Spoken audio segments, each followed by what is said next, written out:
So, James, shall we start with the bishop, since we have the bishop here, and she's probably trying to be two places at once right now? I am. Yeah. I would just like, thank you, Lynn, and thank you, James. I would just like to add my my words of welcome to you all who took the time to be here tonight. This is a really, really exciting initiative that we have watched unfold over the last year, and we're just very enthusiastic about it. And I know that some of you gave up eating pancakes to be here, and you know, we are competing with those things here on this Tuesday. But thank you for being here. And I'd like to open us with a word of prayer. Let us pray. Gracious and holy God, we thank you for your gift of the church. We thank you that we have communities in which we can come and worship you, and in which we can help each other grow into vital, life-giving, life-saving people for your kingdom. We now ask that you bless this gathering as people have come to hear about Diocesan Congregational Development Institute. Open eyes and hearts to what you would have people to know for the betterment of their own faith communities, and help us know where to step along the path that you have appointed for us to walk in. We thank you for Canon James and Canon Lynn, who are helping to head up this program. And we now ask that you be present with us as we listen to them, so that all of this will be for your glory. And we pray this in the name of your beloved Son, Jesus. Amen. Amen. Amen. So thank you, Canon James and Canon Lynn. And I'm going to hang out for a bit and then go to the budget meeting. All right. This is way more interesting than the budget. The budget is actually good news, but this is way more fun. Thank you, Bishop. We appreciate it. Well, James, you want to do a little introduction, and then I'll jump in and Sounds good. I just put a little welcome in the chat, along with the link to the diocesan webpage that has everything you'd want to know about DCDI. Yeah. Maybe not everything, but a whole lot. Yeah, and if you'd like to put in the chat just your name and your parish, it's just kind of fun to know who's here and where we're from. So we'd love that. And so we're gathering to talk about the Diocesan Church Development Institute, or Diocesan Congregational Development Institute. It gets called both things, and I don't know that so we just shorten it to DCDI, but it's a school, basically, for lack of a better term. It's a program or a school, a training that enables all of us to be stronger leaders, particularly in the context of our congregations, though it has applicability way beyond that. I always love hearing when people come back and they'll say, oh my gosh, I used some DCDI tools in my team meeting at work the other day. Yes. So it can apply a lot of places, and that's good. So why don't we start with a video? We've got a short video that kind of is an introduction, and then we'll build off that. Does that sound all right? Let me see if I can find the video. Okay, here we go. Can everyone see that video screen? Do I need to make the video full screen? Yes. That work better? How's that? That's better. Okay. So it's blurred though. Is it supposed to be blurred? Yeah. Yes. Oh, okay.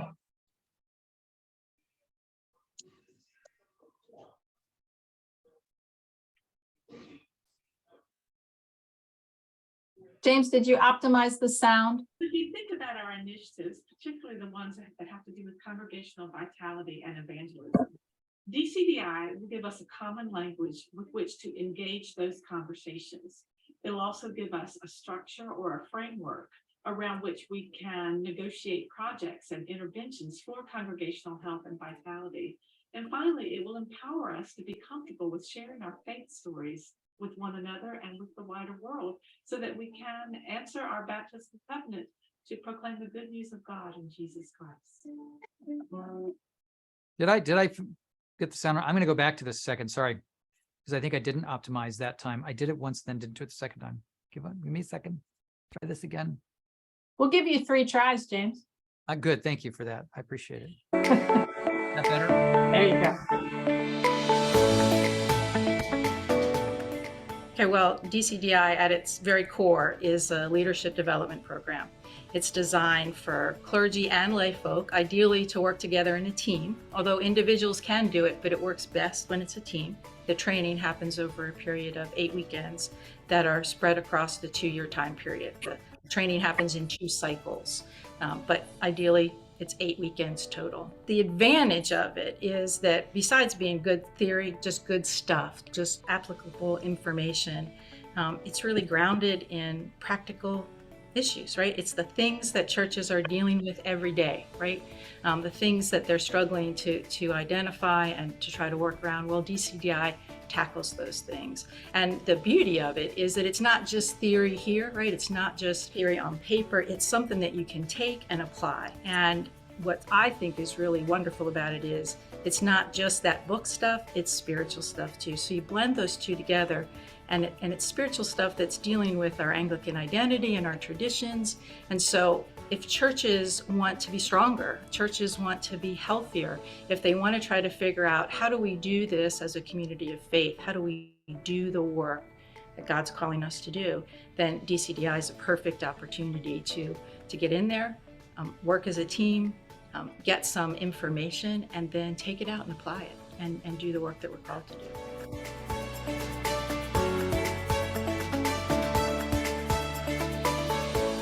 Well, the church has changed, right? We all know this, right? So once upon a time when we thought about a congregation and we looked at this group of folks, they were sort of, we assumed they were all on the same page doing the same stuff. And what we've realized is how I identify being engaged in a church community might be very different than someone else who worships right alongside to me, but might not engage in any other way. So realization that folks are engaged in church communities in lots of different ways, and DCDI tries to help you really work with that core group that is passionate and then give them some of the tools, and that becomes contagious, right? When we start to apply that and we start to see changes happening and see congregations become healthier, how they deal with conflict, how they deal with challenges, that's when I think the real magic of DCI starts to happen.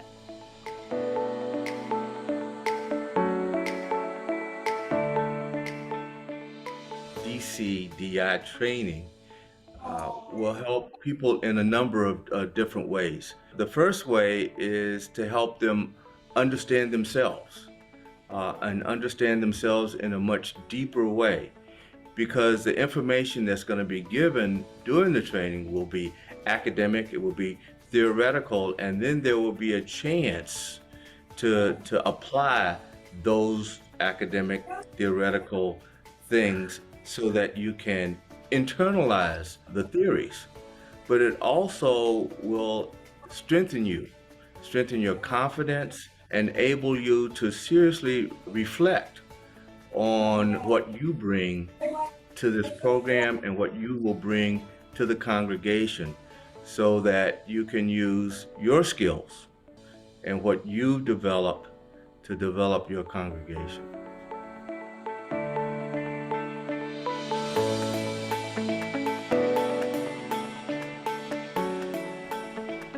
One of the most important parts of DCDI is the project. Every team who participates will design a project to do in their congregation that will help apply all this great stuff that we've learned. It's so fun to watch teams go back into their congregation in their second year of the DCDI program to work on a project that becomes a catalyst for even stronger leadership, for conflict resolution, for program planning, for all kinds of things in the congregation. It's fun, especially to see congregations who've gone through DCDI some years later to point to all the different ways the church is stronger because of what they learned and implemented through the DCDI program.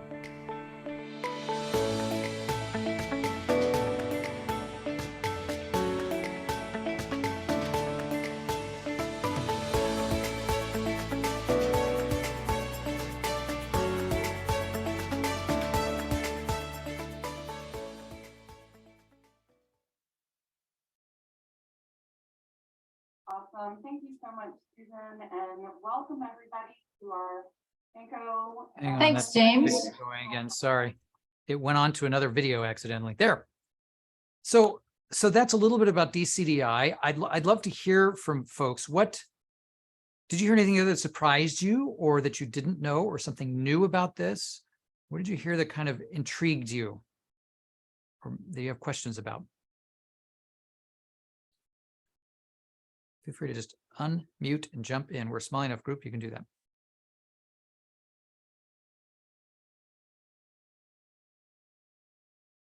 Everybody liked our hairstyle, right? We changed over a course. year, right? I know, right? We made that a year ago. That's right.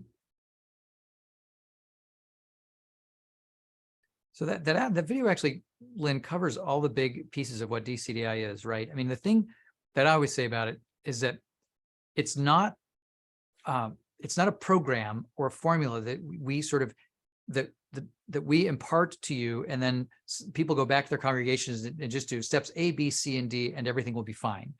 It's a toolbox, really, is what it is. It's developing some theoretical frameworks, some ways of sort of lenses through which one can look at one's congregation and understand what's going on, some practical skills and tools to use to run meetings better, to resolve conflicts, to do things like that. It's pieces of practicing self-awareness, learning about ourselves as leaders. And so it has different components to it that then each person builds into their own toolbox to take back and use in the best ways that each person can.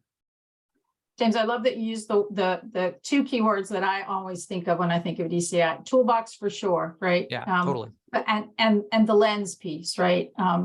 I find myself having just gone through not only learning to be a trainer, but also as a participant, and having these little aha moments, right? Of, oh my gosh, now I'm seeing this situation or I'm seeing this interaction in a different way. Not only in my parish community, but myself, right? The little aha moments in terms of learning how to give and receive feedback much more effectively. Being able to look at my parish in a different way and see maybe opportunities to apply some of the models that we learn. And so that for me is that toolbox piece, right? And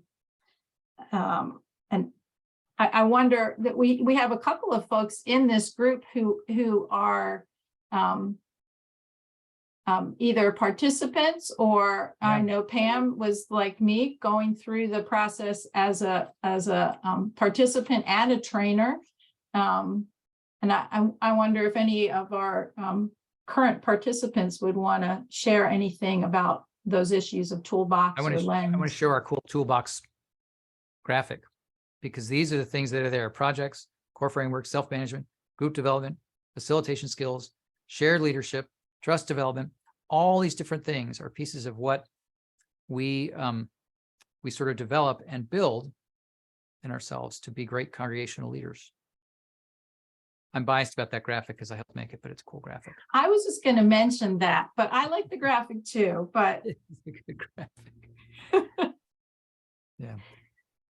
If for those of you who are just joining, it would help us if you could put your name and your home parish in the chat, just so that we can see where folks are. We can see names, but it helps to see home parishes as well. And if you did just join us, we did put the link to the diocesan webpage that has DCDI information. James, I want to do one thing and correct something in our video, right? Because when we first started out, we started to talk about the sequence, the scope of how DCDI works, right? So as we talk about it, it's in 2 cycles, a year 1, a year 2, and each of those cycles have a number of gatherings. Each of them have 4 gatherings. We used to say weekends and realize that's really not a correct term, right? We're talking of an overnight situation. And so we have switched our language a little bit, rather than referring to it as weekends, like you heard in the video, to really suggest gatherings. So when you look on the diocesan webpage, you'll see the upcoming dates for our cycle 2 gatherings. And James, you've been through this before in another diocese. Could you talk a little bit for our group about the fact that we have folks who have just completed cycle 1, And now we're going to have new folks join our community Yeah. and they're going to start with cycle 2. Maybe could you talk about how that rhythm works? Yeah, so I participated in DCDI in about 2005 or 6 in Colorado.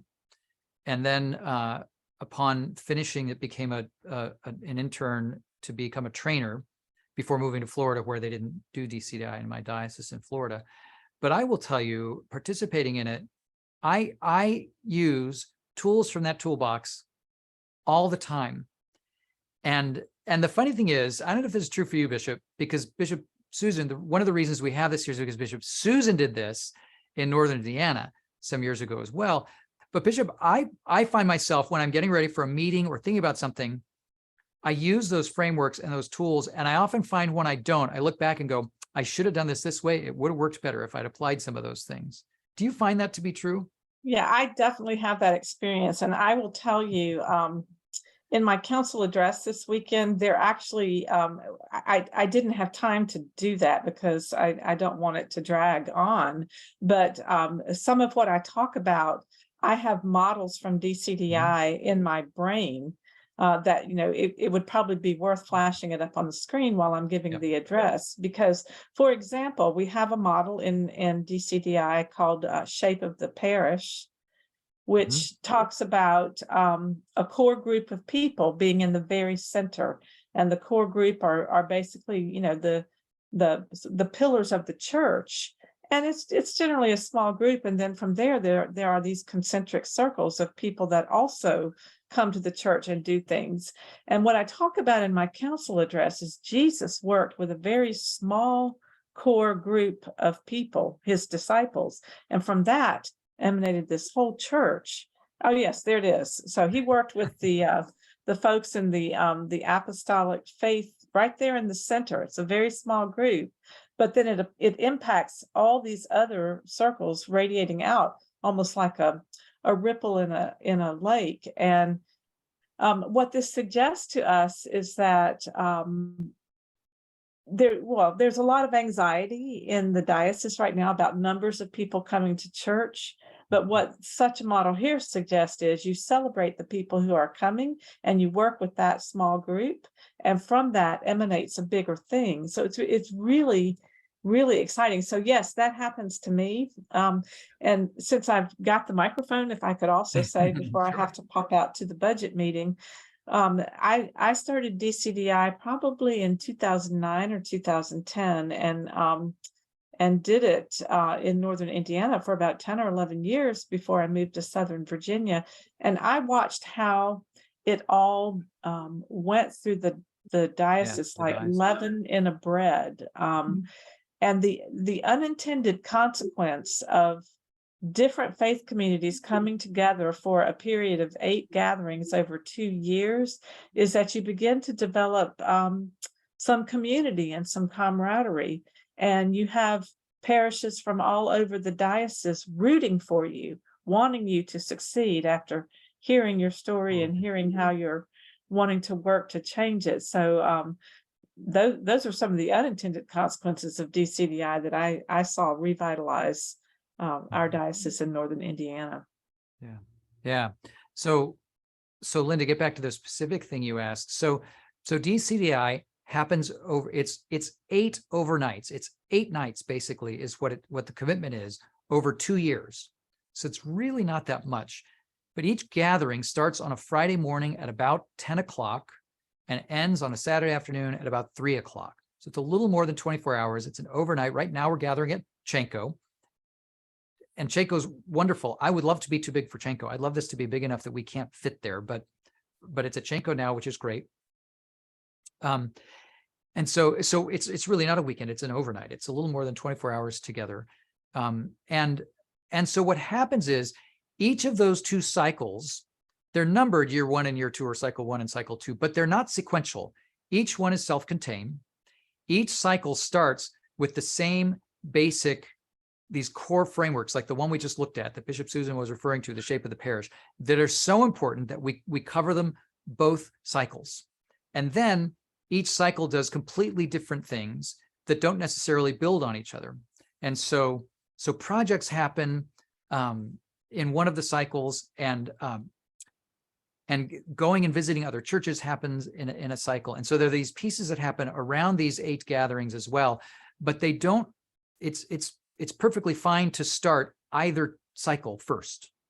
It works just fine. So what's fun about that is there are folks that completed cycle 1 last year who will be on their 2nd year of doing this, and folks that will come in this year, beginning with cycle 2, and then their 2nd year, there'll be a new group starting with cycle 1. And so there's a nice sort of liveliness and freshness to it all the time, where we learn, in a practical way. It's a lab for a lot of those things that we realize are important in parishes: trust development, inclusion and acceptance of new people, and all these kinds of things that we try to pay attention to. So it works actually really well to have new people in it every year. Thanks, James. Well, so let's also talk about, we have teams, right? So each church sends what's called a team, and those are going to vary in size. Ideally, a team would be the clergy person from that church and maybe 2 or 3 lay folk, right? That they work together. It's not impossible for a team to come without clergy, or for an individual to come, but we know what works best over the years, and that is that sending a small team to work together through this 2-year cycle of overnight gatherings. Sometimes people ask, well, what happens if I can't come to every single event? We do makeup sessions for folks who miss, and so you're not losing out on information, right? We have opportunities to play catch up, and then at each gathering there's a little bit of a review, right? So it's there's a constant reminder of we've touched on these things before. Now let's go a little deeper. Or maybe in another direction. So Lynn, so if you can make these up, why not just do the makeups and not have to go away overnight and keep it a shorter period of time? Oh my gosh, the people, right? I mean, the community. Yeah. One of the great joys for me in watching how DCDI has unfolded is just how much the group of people who are participating, how engaged they are with one another, how engaged they are with the trainers. There is this immediate chatter as soon as everyone sees one another. And one of my great joys is when I send out the reminders, right? Our gathering's coming up. Can you attend? And just the looking forward to it with, exclamation points, right? You see just this excitement of folks gathering together. And so that's the piece that that really is value added. We have a manual, right? We could hand people a manual, but we're talking about the community that really brings these things to life, and the interaction and aha moments back and forth between trainers and participants. Yeah. Well, right. There are the times to practice those things. It's one thing to read in a manual, here are ways to facilitate a good meeting. It's another thing to actually facilitate a gathering for 30 minutes and get feedback about how you did it, what worked and what didn't. Right? Absolutely. And so that's the stuff that doesn't happen if you just do a makeup. That's why we gather for these 8 gatherings. Yeah, I'd like to add what Lynn said regarding the participation. Right from day one of this first cycle, everybody in the group participated. There wasn't a single solitary participant who didn't participate. Right. And I did talk to a couple of people who ended up missing a session and doing a makeup. And when they came back to the next one, they said, yeah, I got the information, but it just wasn't the same, because she didn't get the comments from the participants and etc. So I think once you start there, you'll only do a makeup if you absolutely can't come. Yeah. And the discussion around the different core frameworks really helps you to understand them. Every time we go back and look at them, I find I see another connection in there that I didn't see the first time. Yeah. So one of my favorite testimonies about this, Lynn, was we had someone sign up who said, I'm ready for this. I can't make the second weekend. I know it now. I've got a huge, I run my own company. I've got this board retreat that I've been planning for 18 months. I can't skip it. And we said, make up the weekend, no problem.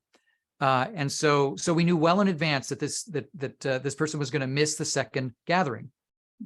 And we finished the first gathering, and he told me a couple weeks later, he said, yeah, I called my board and I said, folks, we got to reschedule this board retreat because I've got this other thing and I'm not going to miss it. So he rescheduled his long advanced planned board retreat and redid that so he could be at DCDI. And I think that's a fun story, but it's also kind of not surprising to me, Lynn, that Right. he realized the value of being there is it's just worth it, and making it up wouldn't be the same. I love that story, James. I think there's definitely an energy there, right? There's an energy and an excitement of being, people don't want to miss out, right, on what's happening on our gatherings. Mm-hmm. James, do you think it would be helpful if I just highlighted the dates that we're going to look at? Why don't we do that? for Yeah, the- let's talk about the dates. Yeah. Okay. As mentioned before, 2 cycles. So we're beginning cycle 2 this coming April. So April 14th and 15th is our first gathering. And then June 9th and 10th is our second. And the third gathering, September 22nd and 23rd. And then finally, our fourth gathering is December 8th and 9th. And I just put them in the chat too. Thanks, James. So, and they're on the webpage as well.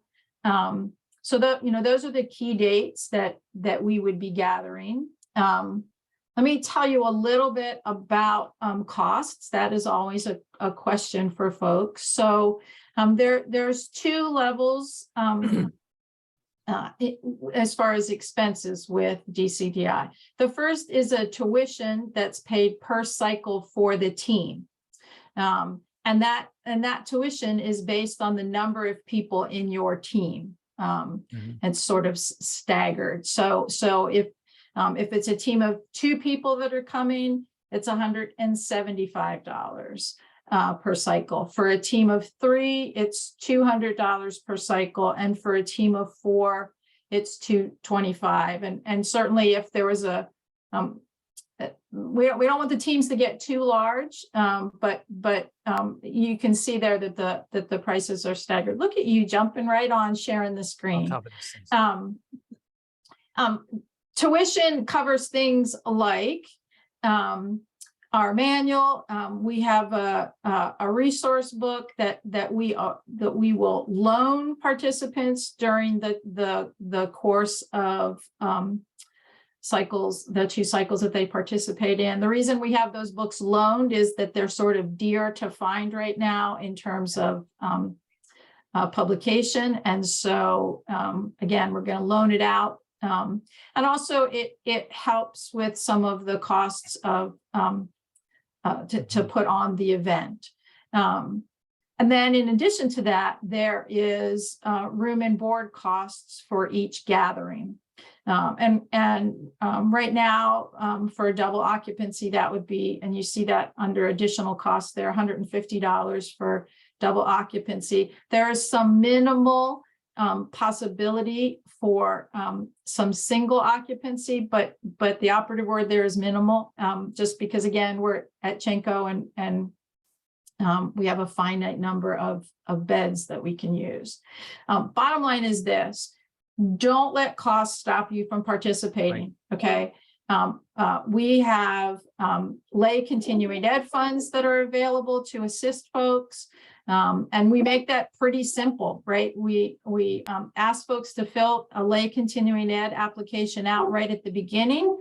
And then if individuals need for subsequent gatherings, if they need additional support, they just send me an email and say, yep, I need assistance for gathering 2, gathering 3, whatever. So don't let cost stop you from participating. Our goal is to make this accessible, and we're pretty flexible in that assistance. Mm-hmm. The key piece is, if it's something that you think you're interested in and you think that there might be a team, now is the time to start to sign up, right? Yep. And James, oh, you took it down, the link to sign up. Let me put that link in the chat. Yeah, it's right here on the page, right? It is. I just put it in the chat. That is the link. And basically what you're going to do is go in there. It's right here on the web page. Right, you're going to put just the general information in there so we know who's who. You're going to tell us if there's and just some key information, about food needs at Chenko. And then this is where James and I differ. He likes everything digital. I like everything print. That helps us too, to know which way you would want your manual for DCDI.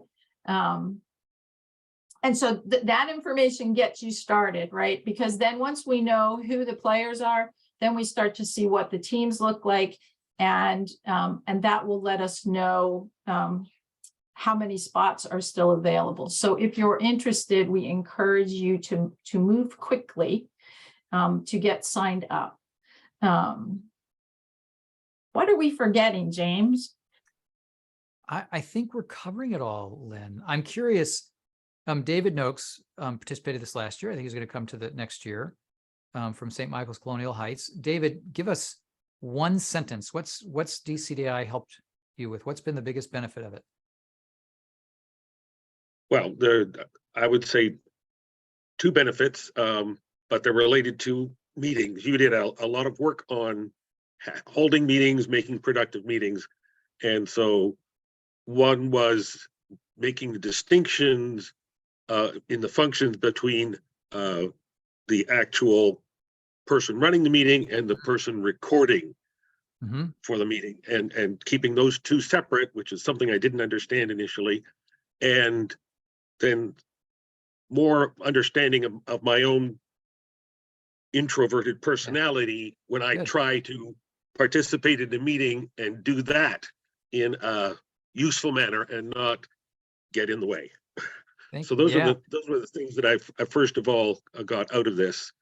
I'm still waiting to see some really good work out of projects. We're only just starting on the projects idea, so I'm still waiting to see what happens with that.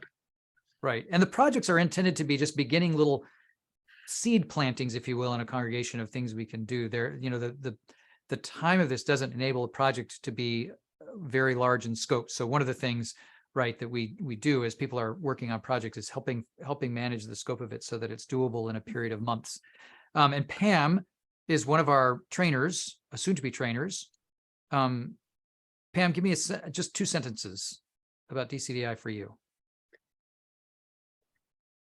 One of the things I've found with DCDI is the similarities with some of the things I had done in a previous life in university in terms of facilitation, and the emphasis on organizational development, which was a specialty I was in. And it's very similar. It's just the language we use is different to fit the situation that we're working in. But it's fascinating to be able to make the connections backwards and forwards between them. It is for me too. Yeah, having a business degree, but realizing there's this stuff, like you said, there's this stuff that overlaps very much and is taken right out of organizational development and organizational behavior kinds of studies.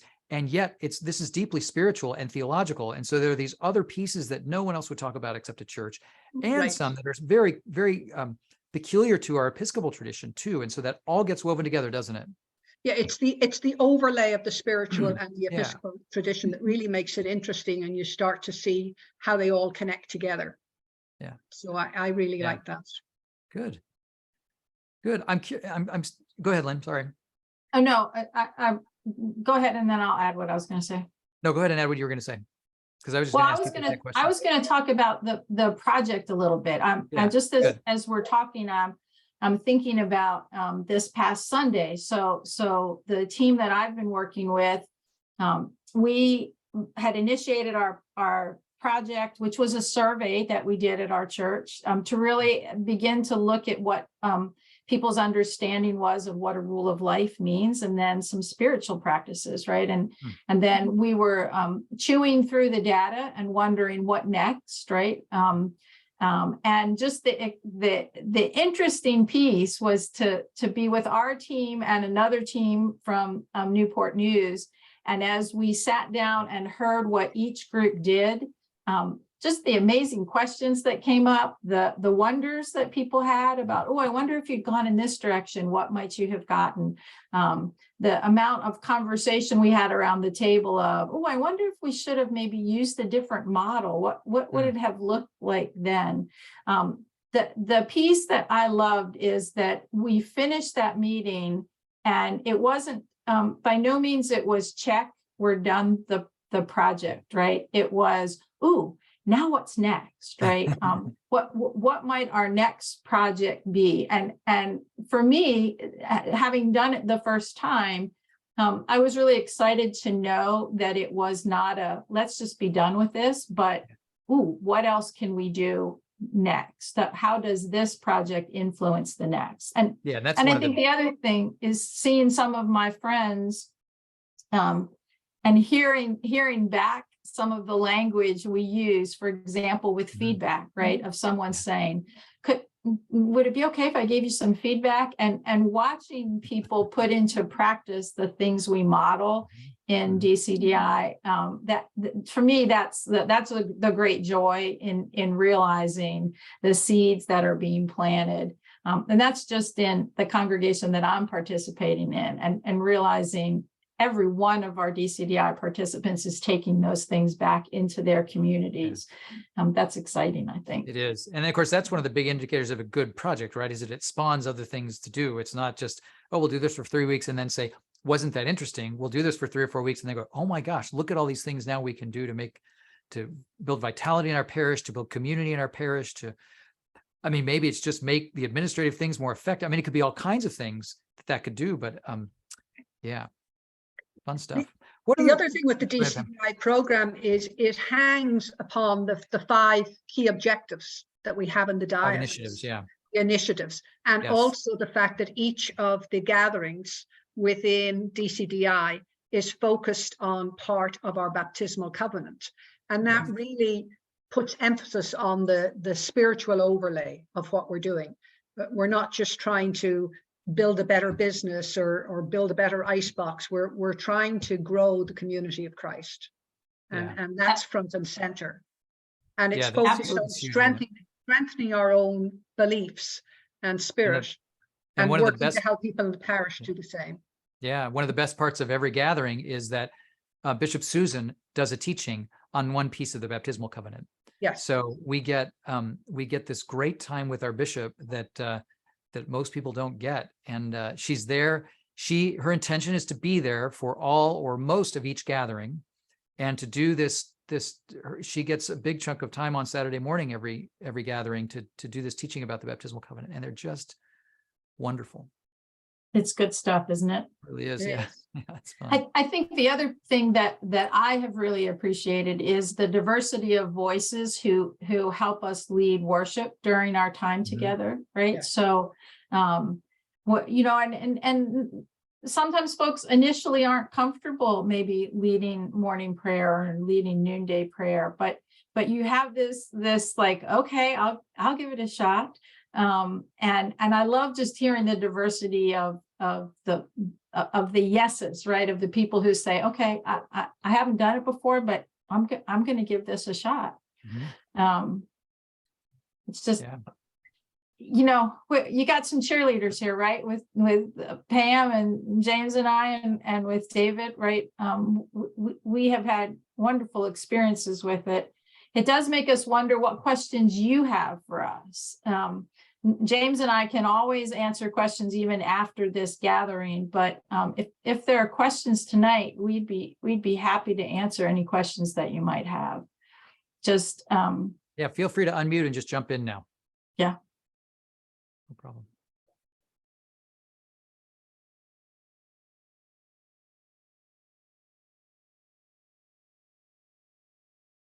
Question.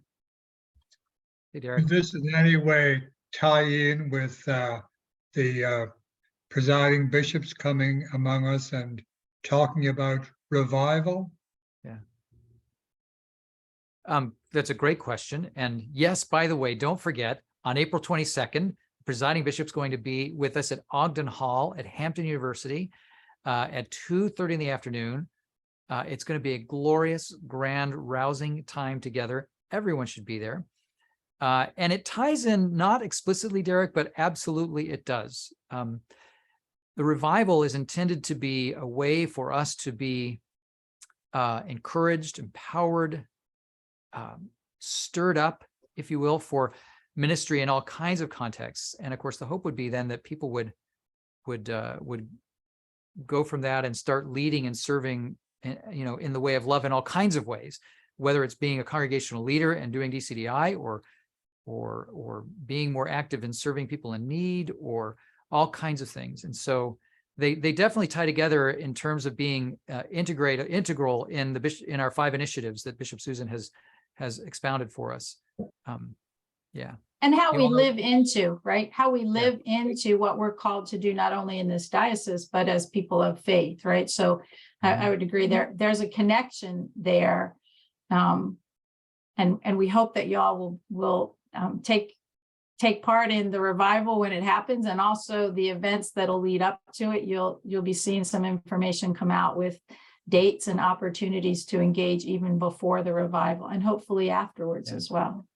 Yeah, and our first DCDI gathering for this cycle is the weekend before the revival.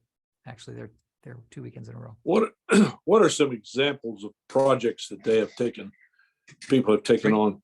Great question, Kurt. So you heard about Lynn's Ascension, Norfolk, where Lynn attends. So by the way, when one is an intern becoming a trainer for this, so Lynn and Pam, for example, are participating in this as they're learning to be trainers, because that's part of what it is to be a trainer, is to have gone through it. So Lynn is doing a project with her parish, Ascension, Norfolk, and so they did a parish survey. And Lynn, you built it around one of the core frameworks, right?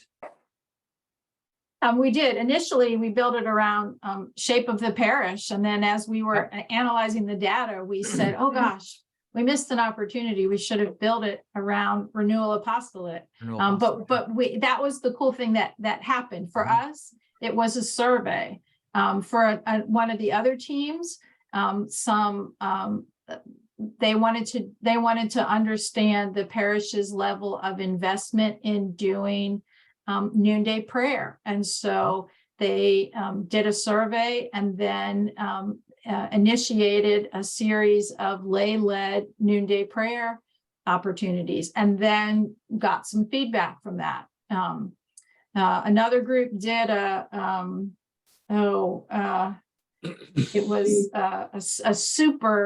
it was around the Super Bowl, but it was they did some surveys. It just happens that a lot of us have done surveys this time, but they had opportunities for people to give instant feedback during this gathering, where they gathered for fellowship, and then also tried to glean some information about what people's hopes and desires were. That was less a survey and more. What was cool about that one is it was a gathering in which everyone had a chance to give input by putting sort of their marks up on different pieces of newsprint with ideas, and then sharing that interactively with folks. So sorry, I was going to say, no, go ahead. The projects, it's not like when we talk about projects that we say your project must fit in this little box, right? Each team does some evaluation of, well, what might this project be, right? And they might not all be successes, right? That it might be that you try something and say, oh, that isn't quite what we expected to have happen.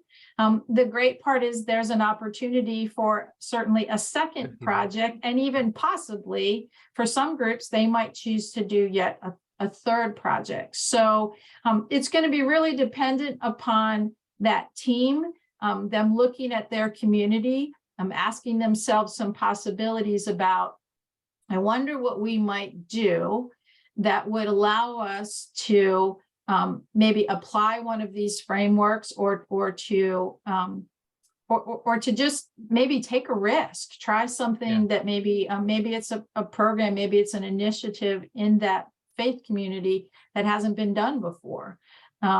So And it can sky's sort of the revolve around, limit on it, yeah, and right? it can revolve around any aspect of parish life. It could be a formation kind of project. It could be something about worship. It could be something about administrative things or governance things. It can be a lot of different things. The goal is it's built around one of these core frameworks that, again, we learn the very first gathering of every cycle, every year. We go back to these 4 core frameworks because they're the basic foundations. So it's built around one of those, and that it's helpful for the congregation.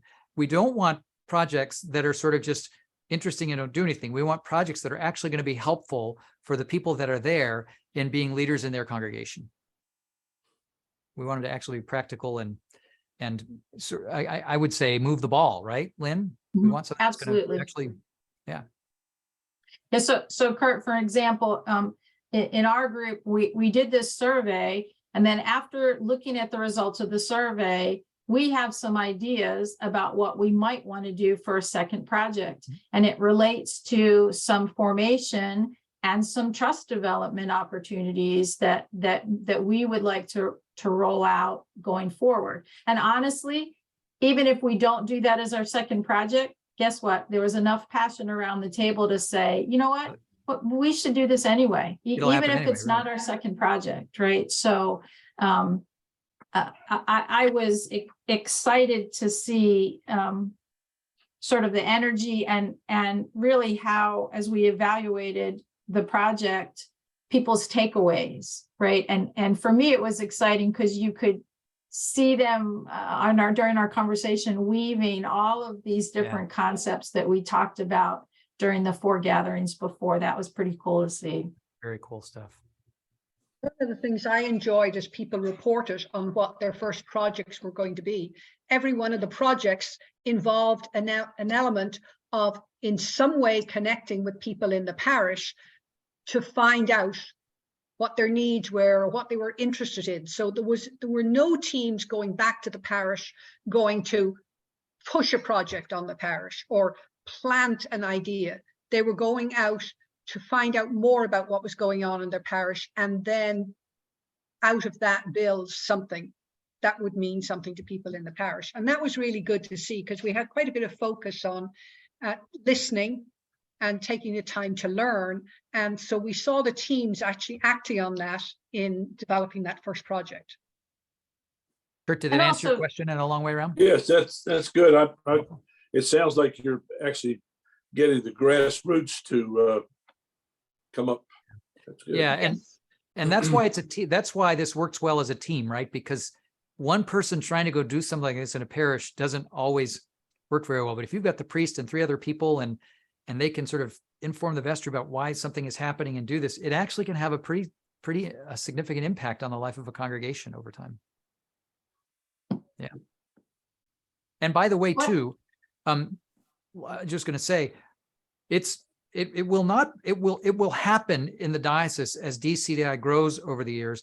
The congregations will send multiple teams. So your congregation might start with the priest and 2 or 3 other people, but next cycle or 2 cycles from now, there might be 2 or 3 other people that go and sort of, because they want to learn this as well and be part of that kind of effective leadership.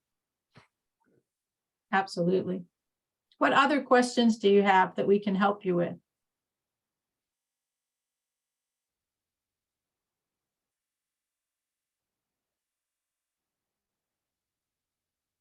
I'm curious, you can either raise a hand if your screen is on or hit the hand raise sort of reaction.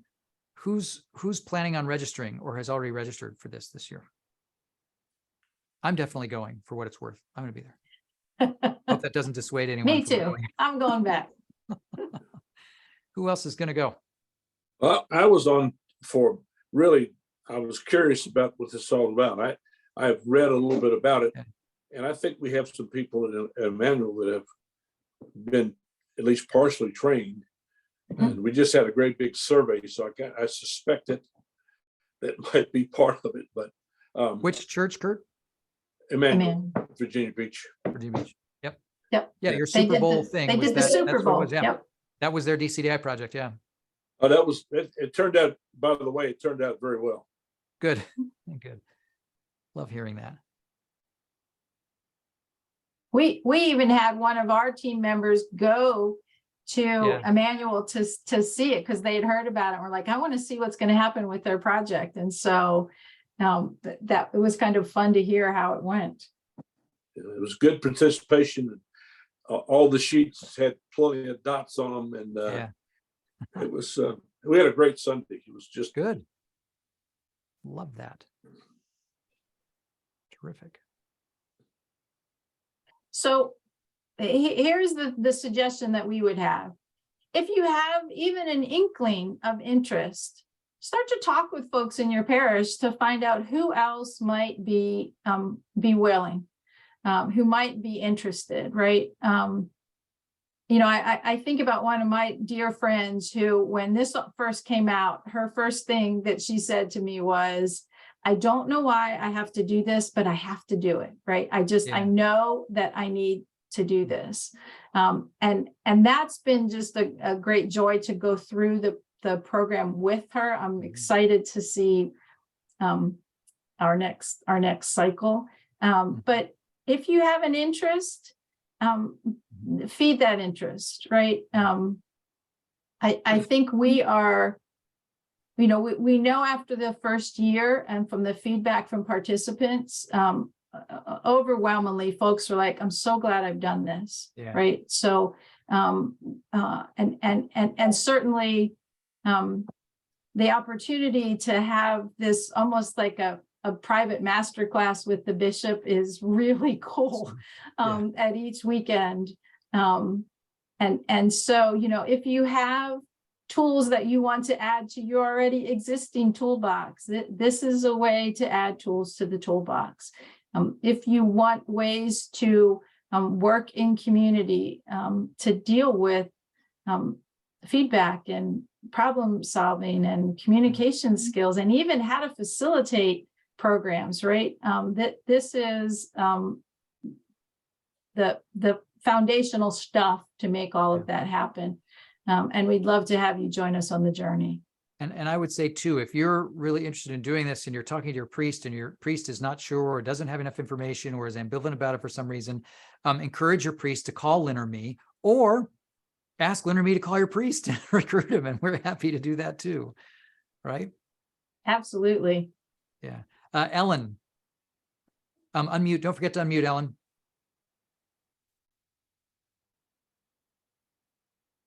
I'm from a tiny church. Yeah. Very tiny. And we're old. And we talked about this when it was presented, I guess, last year, this new, because it is interesting. Mm-hmm. And I would be interested to know what those who partake in it learn. But talking to, how do you get people who can commit for 4 unknown weekends ahead of time and be sure that there's not going to be a family wedding, a health crisis, et cetera, et cetera, et cetera? How do you get people to make that type of commitment?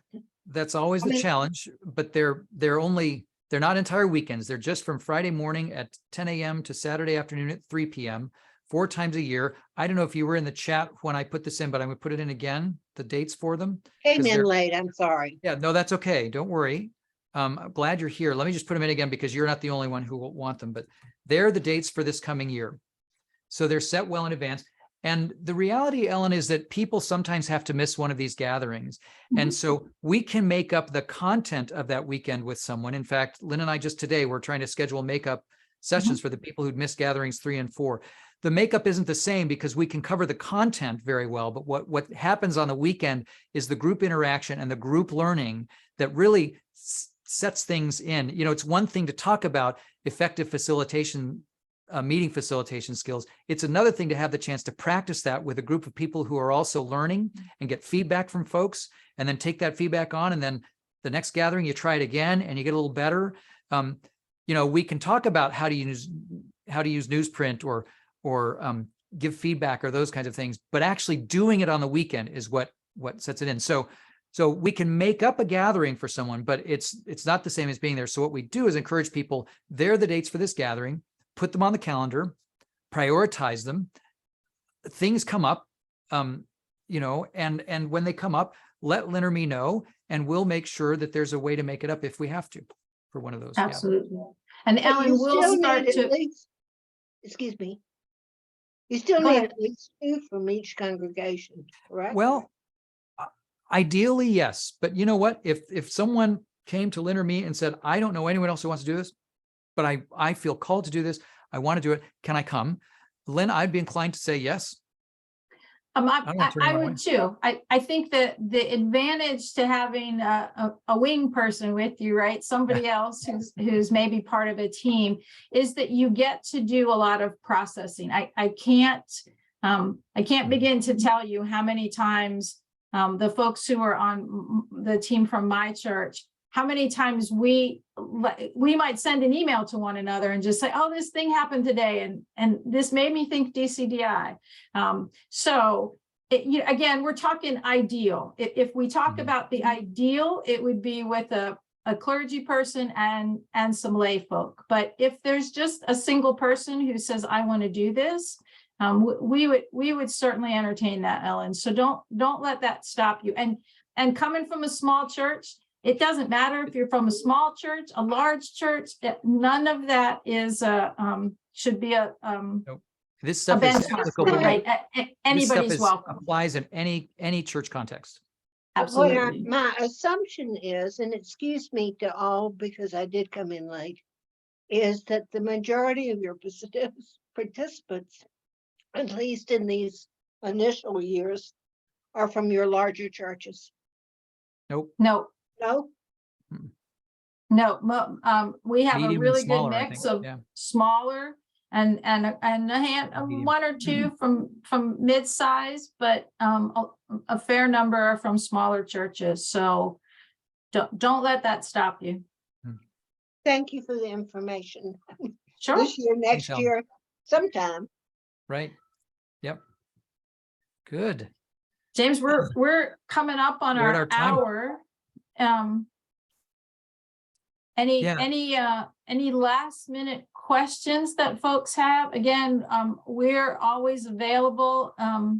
If you go to the diocesan webpage, even if you forget everything we put in the chat, on the right-hand side of the webpage, it says DCDI. Click on that, and that'll take you right to videos and link to last year's presentation about this.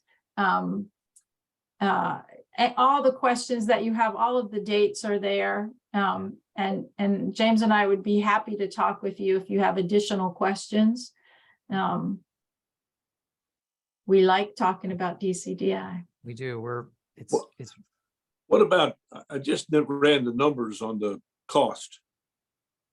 And if I ran them right, which I was a history major, so I can't, but it's like $1,500 for if you do all 8 sessions in 2 years. So have you gotten much feedback on that? So the tuition costs, again, that for there's lay continuing ed funds to help with that. Clergy have a different continuing ed aspect than lay folk do. The cost per gathering, that's room and board. So keep in mind that's lodging and meals, lunch, dinner, breakfast, and lunch, 4 meals. and a lunch, right? And so we have not really had anyone say, I can't swing this, because folks who have had some, and we've had some folks who, halfway through said, you know what, all of a sudden my life has changed and I need some help for this next gathering. And again, don't let costs stop you. But I would say if too, you Kurt, swing just- it over, if you take it over the 2 years, $1,500 isn't a killer. Yeah. But I was just wondering what your feedback has been. Yeah. Well, my other thought about it, Kurt, is that if I sign up for a continuing ed thing that's 2 or 3 or 4 days, it's $3,000 or $4,000. So to me, 8 days for $1,500 is not that expensive, because none of the trainers get paid for this. We're doing it all. Lynn and I, obviously it's part of our job, but I mean, but everyone, there's no remuneration for the trainers for this. It's all actual. And so that lodging is all direct costs. We're not charging any more than what it costs us for it. Yeah. Good. Well, y'all, thank you so much. Great to see you. I hope we'll see some of you in Williamsburg on Saturday for our annual council. We've got a great keynote speaker. The bishop's got a great address. I get a sneak peek at these things. And wonderful worship and just a lot of good news about things going on in the parish. It's fun, those 5 initiatives that the bishop unveiled 3 councils ago are really starting to shape how we live our life and are injecting vitality and hope and energy in the diocese. And I don't know about you, Lynn, it's fun to be around the diocese and see it in all kinds of different ways in different places. And so come join us on Saturday for our council in Williamsburg. Absolutely. There's some energy. And if you haven't already marked your calendars, save the date for April 22nd for our revival. Bishop Curry will be preaching. We're one of the last dioceses that are going to be able to say that we had Bishop Curry preach while he was presiding bishop. Mark your calendars to join us at Ogden Hall. Lynn, about that revival, it's not just April 22nd in the afternoon, all kinds of things leading up to it, things following that day. There's an email that's going to come out. Lynn assures me she's going to look at it. We're trying to get an email out with all the details of all the revival things, but they're for chances to learn and discuss things online and to feed the hungry and sing and pray together ahead of time and all kinds of good things. So keep an eye out for that too. It's exciting stuff. Thanks, y'all. Have a good Thanks, evening. y'all. God bless. Good Wishing you night. peace. Take care.